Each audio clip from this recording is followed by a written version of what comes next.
Friends ఇక్కడ ఒకసారి చూడండి. క్వశ్చన్ ఏంటి అంటే 25 బిట్వీన్ 75 ఈ రెండింటి మధ్య నెంబర్స్ ఎన్ని అని అంటున్నాడు.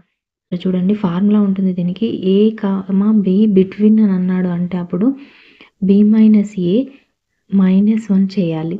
అలాగే A comma B A to B అని అన్నాడంటే ఏ నుండి బి వరకు అని అంటే బి మైనస్ ఏ +1 చేయాలి. ఏ కామా బిల మధ్య ఉండేవి అంటే బి మైనస్ ఏ -1 చేయాలి. ఏ కామా బి వరకు అని అన్నాడు అంటే బి మైనస్ ఏ +1 చేయాలి. ఓకే, ఇప్పుడు చూడండి 25 బిట్వీన్ 75 అన్నాడు కాబట్టి మనకి బిట్వీన్ అన్నప్పుడు ఈ ఫార్ములా వస్తుంది.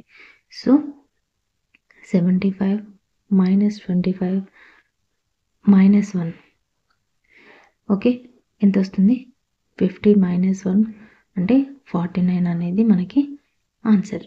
That's it. Thank you.